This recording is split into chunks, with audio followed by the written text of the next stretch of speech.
मुसल्लियान किराम, इस्लामी व दीनी भाइयों, इस्लाम जो बर्पा किया गया है इस दुनिया में रस्म व रवाज, बिदात व खुराफात को ख़त्म करने के लिए, और इसलिए निज़ाम बर्पा किया गया है कि इंसान अपने रब को, अपना रब तस्लीम करे, एक अल्लाह को अपना खालिक माने, एक अल्लाह को अपना मसजूद माने, एक अल्लाह को अपना माबूद माने, उसके सिवा किसी के सामने उसकी पेशानी खम नहीं होनी चाहिए, झुकनी नहीं चाहिए, ताकि हर इंसान के अंदर ये बात बैठ जाए कि वो अल्लाह जो हमें खिलाता है, जो हमें पिलाता है, जो हमें पहनाता है, जो हमें सांस लेने के लिए अच्छी फिजा और अच्छा ऑक्सीजन देता है,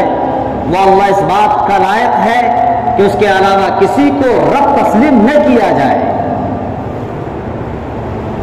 उस अल्लाह को अपना अल्लाह मानते हुए अपना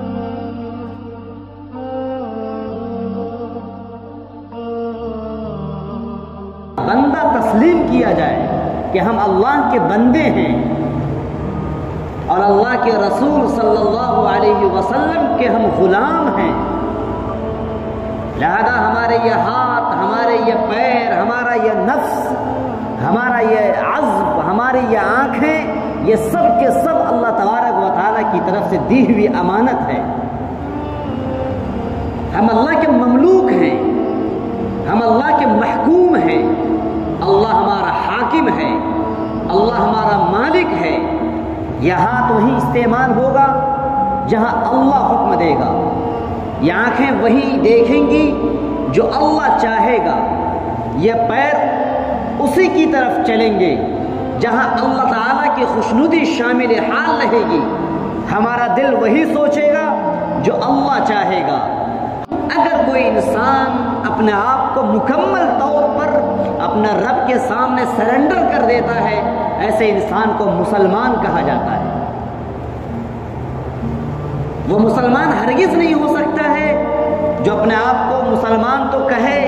लेकिन हाथ अल्लाह के मंशा के खिलाफ चले, पैर अल्लाह के मंशा के खिलाफ चले, आंखें अल्लाह के मंशा के खिलाफ देखे, जुबान अल्लाह के मंशा के खिलाफ बोले और अपने आप को वो मोहम्मद कहे, अपने आप को वो ज़ैद कहे, अपने आप को वो अब्दुर्रहमान कहे। ऐसा इंसान गर्चे अपने आप को मुसलमान कहता है लेकिन कुरान उसको मुसलमान नहीं तसव्वुर करता। कुरान कहता है अऊज़ु बिल्लाहि मिनश शैतानिर रजीम अफतुमिनून बिबअदिल किताब व तकफुरून बिबअद फमा जज़ाउ मन यफ़अलु ज़ालिका मिनकुम इल्ला खिज़्युन फिल हयातिद दुनिया सुम्मा तुरद्दून इला अशद्दिल अज़ाब वमा अल्लाहु बिगाफिलिन अम्मा तअमलून। क्या तुम कुछ चीज़ों पर ईमान लाते हो और कुछ चीज़ों का इनकार करते हो और कहते हो हम मुसलमान हैं? तुम्हारी तो सज़ा यह है कि दुनिया में भी तुमको रुस्वा किया जाए और उखरवी ज़िंदगी में भी तुमको अज़ाब में मुब्तला कर दिया जाए। अगर आपको अपने आप को मुसलमान गर्दानना हो और दुखूलू फिस्सिल्म काफ़ा, मुकम्मल तौर पर अपने आप को सरेंडर कर दो परवरदिगार के सामने कि अल्लाह आपका हुक्म जो होगा हम वही मानेंगे। मेरा बेटा भी आपके हुक्म के ताबे है, मेरी बेटी भी आपके हुक्म के ताबे है, मेरी बीवी भी आपके हुक्म के ताबे है और हम बज़ाते खुद आपके हुक्म के ताबे हैं। और ऐलान कर दें इन्ना सलाती व नुसुकी व महयाया व ममाती लिल्लाहि रब्बिल आलमीन। मेरी नमाज, मेरी कुर्बानी, मेरी जिंदगी, ये सब के सब उस परवरदिगार के लिए है जो सारे जहान का पालनहार है, जो सिर्फ इंसान को नहीं पालता बल्कि इंसानों के अलावा जिन्नात को और जिन्नात के अलावा करोड़ हा करोड़ मखलूक इस दुनिया में और इस दुनिया के अलावा आलम बाला में, इस धरती के नीचे, सातों ज़मीन में, सातों आसमान में जितने भी मखलूक हैं, हर मखलूक की जिम्मेदारी परवरदिगार ने अपने सर ली है। वमा मिन दाब्बतिन फिल अर्द इल्ला अला अल्लाहि रिज़्क़ुहा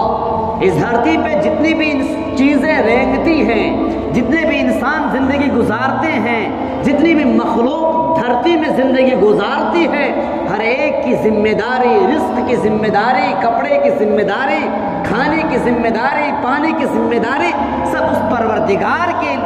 اوپر ہے، جس پروردگار نے انسانوں کو پیدا کیا، جس پروردگار نے مخلوق کو برپا کیا۔ اعوذ باللہ من الشیطان الرجیم، الحمدللہ رب العالمین۔ یہ پورا قرآن پروردگار نے اپنے اوصاف سے اور اپنی حقانیت سے بھر دیا ہے کہ لوگوں قرآن کا مطالعہ کرو۔ بار بار سورۃ الفاتحہ کی تلاوت کا حکم اسی لیے دیا جاتا ہے کہ تم اللہ کو اپنا اللہ تصور کرو، اس اللہ کے سامنے، کسی معبود کے سامنے، کسی اور لوگوں کے سامنے، جیسا کہ بعض لوگ آسمان میں جو چمکتے دمکتے آفتاب ہیں، مہتاب ہیں، سورج ہے، چاند ہیں، اور اس دھرتی میں شجرات ہیں، حجرات ہیں، پتھر ہیں، پیڑ ہیں، درخت ہیں، ان تمام چیزوں کو اپنا معبود تسلیم کرتے ہیں اور ان کے سامنے اپنا سر جھکاتے ہیں۔ لیکن اللہ تبارک و تعالیٰ نے فرما دیا کہ ایک اللہ میں ہوں، میرے سامنے اپنا سر جھکاؤ، میرے سامنے اپنا آپ کو سرنڈر کرو، جو میں چاہوں گا وہی تم کو کرنا پڑے گا۔ اگر تم نے میرے منشا کے خلاف ایک قدم بھی اٹھایا، میں تمہیں اپنے دربار سے دھتکار دوں گا۔ دھتکارا پروردگار نے ابلیس کو۔ ابلیس اللہ کا بندہ تھا، لیکن ایک حکم کے انکار کرنے پر پروردگار نے ابلیس کو دھتکار دیا۔ لہذا لوگوں، آج اللہ تبارک و تعالیٰ کا یہ حکم ہے کہ اگر تم اپنے آپ کو حقیقی مسلمان تصور کرتے ہو تو اپنے آپ کو سرنڈر کرنا پڑے گا، رسم و رواج کو ختم کرنا پڑے گا، بدعات و خرافات کو ختم کرنا پڑے گا، خواہ وہ رسم و رواج کسی بھی شکل میں ہو، شادی بیاہ کے موقع پر رسم و رواج ہوں، یا محرم الحرام کے موقع پر رسم و رواج ہوں، یا یہ کہ شب برات کے موقع پر رسم و رواج ہوں، یا کسی بھی اور نام سے، یا مرنے کے موقع پر رسم و رواج ہیں، بدعات و خرافات ہیں، کسی بھی شکل میں اگر ہمارے معاشرے میں رسم و رواج ہے، اگر ہم رسم و رواج پر عمل کرتے ہوئے ہم مسجد کو آباد کریں گے، روزہ رکھیں گے، ان رسم و رواج کی بنیاد پر پروردگار ہمیں اپنے دربار سے بھگا دے گا۔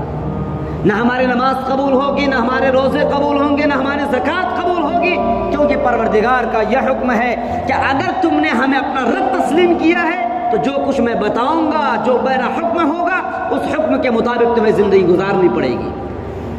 دنیا کے لوگ اگر تم رسم و رواج کو اختیار نہیں کرتے ہو، شادی بیاہ کے موقع پہ اگر تم بارات لے کر نہیں جاتے ہو، دنیا کے لوگ، معاشرے کے لوگ، سوسائٹی کے لوگ آپ کو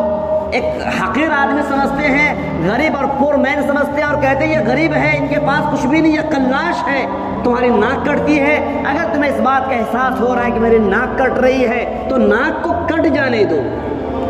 کیونکہ اللہ تبارک و تعالیٰ کے نبی محمد عربی صلی اللہ علیہ وسلم کی بعثت کا مقصد یہی تھا